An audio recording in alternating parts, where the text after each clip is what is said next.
Olá, meus amigos, tudo bem? Como vocês estão? Bom, quero trazer para vocês hoje uma novidade e quero apresentar a nossa playlist a respeito do Ministério Pastoral da Mulher. O que a Bíblia mostra realmente sobre o assunto? Vamos ir do Gênesis até o Apocalipse para tentar descobrir um pouco a respeito desse tema tão chamativo nos últimos anos e principalmente o papel das mulheres e seu valor e importância na vida cristã e na sociedade e em todas as comunidades.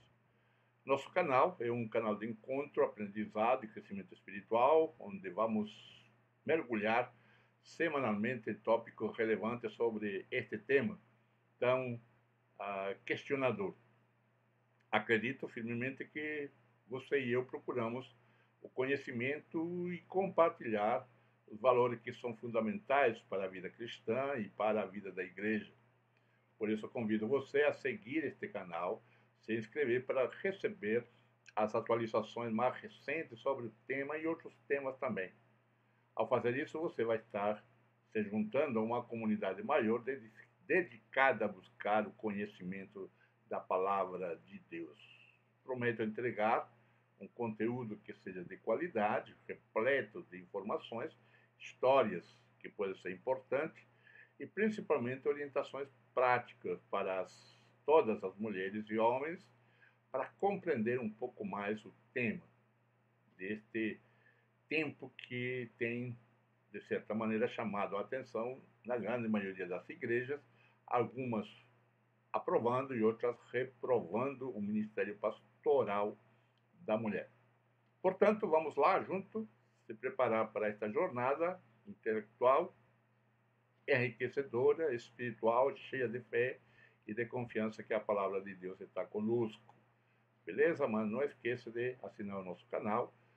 Se quiser participar do nosso grupo de estudos, espiritualidade brasileira, espiritualidade cristã e brasileira, que está aqui nos comentários, e também a nossa plataforma de ensino, onde você poderá encontrar bastante material e informações sobre diversos temas teológicos, bíblicos e históricos.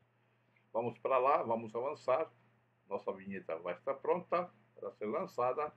Solta a vinheta e nos encontramos então nesta caminhada do conhecimento da palavra de Deus. Grande abraço para você. Mais uma vez, juntos agora para iniciar este primeiro vídeo sobre a questão da perspectiva bíblica que entendemos sobre o ministério pastoral feminino. Eu quero falar de que este é o primeiro vídeo de uma série que talvez vai dar uns 8, 10 vídeos, de aproximadamente, espero, não mais de 20 minutos cada vídeo, para tratar especificamente cada ponto, ou cada tema que vou encarar. São diversos temas. E neste primeiro vídeo, eu quero já introduzir a minha metodologia na qual eu vou trabalhar para que você entenda de que a minha pesquisa, a minha busca do conhecimento bíblico é feita de forma séria e de uma forma acadêmica também, e tentando achar a verdade, que por muitas razões pode estar escondida por falta de profundidade de alguns defensores do ministério pastoral, seja a favor ou contra. Eu não estou dizendo que todos estão pesquisando ou buscando simplesmente de uma maneira rasa, não. Eu entendo que há pesquisadores, estudantes muito sérios que são a favor e são contra. Então temos os dois lados, mas o que eu percebo nas redes, principalmente, canais de YouTube, algumas pregações, estas se limitam exclusivamente a tratar alguns pontos específicos e não uma teologia bíblica que eu poderia chamar até uma teologia bíblica sistêmica, né? Que alcance e aborde uma visão mais clara, de uma perspectiva bíblica, não somente de alguns 2 ou 3 versículos. Por isso que nós precisamos ter alguns pontos importantes para dizer, olha, este é o caminho, este é o método que vamos traçar. Bom, a primeira coisa que eu quero colocar para você, já você pode perceber de que eu vou defender o Ministério Pastoral Feminino. E se você acha de que você já pesquisou o suficiente, já tem uma posição formada, principalmente sendo contra, ou se você deseja aprender, desenvolver mais argumentos para defender, ou para também derrubar meus argumentos, minhas ideias, não há problema nenhum em você assistir este e muitos outros vídeos. Mas sempre eu pergunto para aqueles que têm uma posição nas diferentes perspectivas doutrinárias, não somente neste termo de ministério pastoral, mas sempre eu pergunto quantas horas você dedicou a pesquisar ou estudar sobre o tema. Muitas vezes nós recebemos a informação dos nossos professores, de nossa denominação, e do nosso pastor, do nosso líder, uma leitura simples da Bíblia, e já tomamos uma posição radical, sem abertura ao diálogo. Então, estes vídeos é uma chamada para vamos dizer assim, um diálogo interbíblico, confessional, denominacional, como você queira chamar. E a primeira coisa que eu quero colocar para vocês são alguns mitos que existem, lamentavelmente, no meio evangélico, com relação a esta questão do ministério pastoral feminino. E o primeiro mito é que é dito que quem aceita o ministério pastoral feminino se opõe à vontade de Deus. E não é possível que exista um outro caminho, um outro entendimento. Sob essa perspectiva, alguns foram colocados como cristãos de segunda categoria, ou até chamados de liberais. Não, quem defende o ministério pastoral feminino, ele não é liberal. Liberalismo teológico, liberalismo bíblico é outra área, é outra perspectiva. Tá? São extremamente conservadores aqueles que defendem o ministério pastoral feminino também. Na verdade, e esquecemos de que na diversidade há unidade no corpo de Cristo, e naquilo que é possível discordar, você pode discordar com sabedoria e tolerância. Tá? Então, nós temos que ter essa humildade de aprender sempre. O segundo mito é que dito que quem é favorável ao pastorado feminino é liberal teologicamente, já foi tocado. Assim, quem defende o pastorado feminino não assume os princípios bíblicos, mas aceita a influência cultural. O liberalismo teológico questiona as doutrinas centrais da fé cristã, que no caso dos defensores da mulher como pastora, não acontece, pois teologicamente são conservadores. Então, eu me considero um conservador. Algumas ideias que eu não compartilho, por exemplo, questões escatológicas, questões da missão da igreja, então não me faz liberal. Tá? Ou no pastoral feminino, não me faz liberal. Isso não é liberalismo teológico. Há um tremendo... Isso já demonstra uma falta de conhecimento bíblico, ou melhor, conhecimento teológico, ou histórico do pensamento teológico. Tá? A história do pensamento da teologia vai mostrar o que é liberalismo. O terceiro mito, quem defende o ministério pastoral feminino segue os pressupostos do movimento feminista. Mais outro engano, tremendo engano. Ou da teologia feminista, né? Pior ainda, né? Porque isso não é correto de falar. Pois a história da igreja, há documentos e fatos que mostram este ministério de liderança, e nós vamos tentar oferecer para você alguns dados importantes da história e da Bíblia também. Deste ensino de liderança, de pastorado, de diaconia, de presbitério, né, no início da igreja cristã. Por isso é necessário ler o contexto histórico-cultural do Império Romano e a relação do papel da mulher que acontecia e como que o destaque desta mulher na liderança aconteceu nas igrejas, que era feito nas casas, e depois da estatização da fé cristã, a luta que houve essa mulher para manter, vamos dizer entre aspas, né, seu status vocacional, pastoral, de serviço. Lembre que há uma quebra na história da igreja, do Evangelho de Jesus, até quando ela, igreja, como igreja, se estatizou, se ajuntou. E tem um fato importantíssimo que é esquecido no desenvolvimento da história da igreja e do pensamento. Esta união, esta unidade que existe entre o poder político e o poder religioso, quebrando um princípio bíblico de 2 Coríntios. Haverá alguma relação entre o Deus Belial, Baal, e Cristo? Esta é uma quebra, porque geralmente nós olhamos aquele versículo de 2 Coríntios, desta união entre o crente e o incrédulo, geralmente no casamento.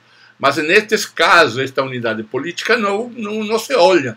Não se percebe esta influência deste poder político na vida da igreja cristã. Tá? Que até esse momento a igreja cristã era uma só. Né? Esse é um terceiro mito, no sentido de que a igreja, ou melhor, os defensores do ministério pastoral feminino seguem o movimento feminista. Não seguem. Podemos dizer o contrário. A igreja, ela traz, e a história, por exemplo, o livro Evangelização na Igreja Primitiva, mostra isso, quando mostra que as mulheres foram um fator preponderante para o crescimento da igreja, o desenvolvimento da igreja. O papel da mulher tem um destaque grande naquele período. Por isso, é uma das tantas razões que a igreja cresce, pelo papel da mulher de conseguir estabelecer um status maior daquilo que tinha no Império Romano ou no ambiente cultural e social do Império Romano. As colocações bíblicas que Paulo coloca, Pedro coloca, elas são revolucionárias para esse momento. Para nós hoje é coisa que já passou. Parece que nós queremos voltar ao Império Romano. E o que lá está mostrado dentro desse contexto é que Pedro, Paulo e o próprio Jesus levanta as mulheres. Então o movimento feminista, se há algum momento de seguir, esse movimento pode estar seguindo aquilo que os escritos bíblicos mostram, que Jesus estava levantando as mulheres. Eu não estou defendendo o movimento feminista, tá? Como todo movimento tem coisas boas e coisas ruins. Eu não estou defendendo a teologia feminista, que não é uma teologia simplesmente por fazer. Há algumas razões, tá? Mas eu estou focando que o movimento feminista não tem nada a ver com a busca do ministério pastoral feminino. O que está sendo visto é de outra perspectiva. O quarto mito, que quem defende o ministério pastoral da mulher sofre influência da cultura mundana. É a mesma coisa relacionada a este movimento feminista. Deve-se entender que a interpretação do texto bíblico deve ser feita dentro do seu contexto cultural. Particularmente, eu tenho visitado algumas igrejas, ensinado em faculdades e seminários, que o grande problema que há é que o contexto cultural, político, social do tempo de Jesus e da igreja não é tratado em sua totalidade. A Bíblia é ensinada como um livro dogmático doutrinário. Não vou dizer dissecado, mas nós somos tratados ou preparados para entender a Bíblia dentro do contexto, porque a Bíblia foi escrita dentro do contexto cultural. Veja bem Lucas capítulo 1. quando Lucas disse que ele investigou, ele fez uma pesquisa metodológica, na tradução mais literal, um método histórico, ele usou um método histórico para expor Lucas e Atos. Veja bem como que você vai entender um texto lá do Antigo Testamento que Deus fala que a mulher, ou melhor, o homem, não pode cobiçar a mulher do próximo. Mas ali não fala que a mulher não pode cobiçar o marido do próximo. Não é? Lá não diz, então a mulher pode cobiçar. Não, eu tenho que entender. Aí veja bem que a mulher é colocada dentro do nível não pode cobiçar a casa, o animal, as coisas que o homem, e a mulher é colocada como um objeto. Isso é muito importante, muito interessante, que nós vamos ver possivelmente um pouquinho mais para frente, sobre como que era esse mundo cultural para a mulher. Vamos entender a mulher dentro do contexto do Império Romano. Quando eu entendo a mulher dentro desse contexto, eu vou poder conseguir interpretar essa escritura da melhor maneira. Então, nós não sofremos influência da cultura mundana, nós vivemos dentro de uma cultura mundana, tá? A Bíblia foi escrita dentro da cultura mundana e eu preciso entender essa cultura para entender quais foram as razões de que fulana aconteceu isso, para poder aí trazer para cá e trazer essa vida que a fé em Jesus traz para o dia de hoje. Quando eu faço isso, então o que acontece? Eu trago a vida, a água fresca da mensagem do Evangelho para nos dias de hoje. Então, quem defende o ministério pastoral da mulher não sofre a influência da cultura mundana. Entendemos que a Bíblia e a história da igreja foi estabelecida em um contexto mundano. E hoje estamos no contexto mundano. Então, o que estamos tentando fazer? Tentando descobrir como que lá essa mensagem aconteceu, para poder trazer e poder, então, transformar nossa cultura, não torná-la mundana, mas torná-la mais parecida com aquilo que Jesus deseja para o ser humano. Talvez, quando eu explicar um pouquinho mais para frente, o próximo ponto, que nós vamos entender mais claro essa questão cultural. Que eu quero dizer para você, é abrir as portas da interpretação bíblica. Né? Interpretar a Bíblia. Como que eu e você interpretamos a Bíblia? Como que fazemos essa interpretação? Como que abrimos as portas da interpretação bíblica? Interpretar o texto bíblico sem pensar em duas coisas que são centrais na Bíblia, não há como interpretar. E estas duas coisas são Jesus e no reino de Deus. Jesus, porque ele é a centralidade. Esses dois eventos, Jesus é a centralidade dessa escritura, tanto do Antigo como do Novo Testamento. Ele é o cabeça da igreja. E o reino de Deus como a centralidade da mensagem do Mestre. O que Jesus pregou? Jesus não pregou salvação. Jesus não pregou a igreja. Jesus não pregou como centro, estou colocando isso, como centro do seu ministério, da sua mensagem. Pessoalmente, o centro dele era fazer a vontade de Deus, e a vontade de é venha a nosso teu reino. Então, Jesus como cabeça da igreja e o reino de Deus como sendo central da mensagem do Mestre. O que hoje pouco pregamos é a mensagem do reino, e pouco, muitas vezes, sobre Jesus. Há muitas pregações que pouco se fala de Jesus, e em outras quase nada se fala do reino de Deus, a não ser quando se pensamos na vida após a morte, que basicamente se fala que o reino de Deus é eterno. Para não se fala o reino de Deus como estabelecido por Jesus. Estes são elementos que devem direcionar a teologia. Tá? Esses são elementos centrais, nossos focos. Nossos objetivos é apresentar esta mensagem do reino de Deus e aí a pessoa de Jesus. Porque quando nós expomos isto, aí vamos descobrir várias coisas, como a nova criação, o novo homem, o povo eleito, que foram ensinados mais tarde por Paulo, Pedro e João, que são parâmetros importantes para entender a nossa prática religiosa e teológica na vida da igreja. Então, a prática do reino de Deus, onde a igreja de Cristo se desenvolve e o ser humano tem o acesso mediante Jesus, deve ter a sua participação diferenciada da velha criação, do velho Adão. Nós não podemos continuar vivendo no velho Adão, na velha criação, neste novo mundo que se concretizará eternamente após a morte ou volta do Senhor Jesus. Neste novo mundo, temos várias informações. Nós estamos em uma nova criação. 2 Coríntios 5,17. E neste novo mundo não há homem, não há mulher, não há criança, até podemos dizer, em termos de que Deus pode usar. E que os dons foram dados à igreja. Então, assim, você tem o modelo e a prática de Jesus e do reino de Deus. Um mundo novo, criado no segundo Adão, segundo Romanos capítulo 5, 12 a 20, regidos pelas regras, pelas leis desta nova criação, que rompe com a velha criação. A velha criação, o homem Adão, ela se rege pelas leis mais humanas.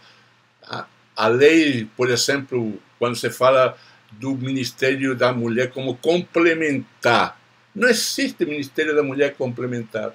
Deus não complementa ninguém. Nem o homem complementa a mulher, nem a mulher complementa o homem. Eles são dois indivíduos completos que em Cristo formam, então, o casal que Deus deseja. Isso está em Romanos capítulo 5, 12 a 20. Então é importante esclarecer que Jesus viveu e respeitou a cultura do seu tempo.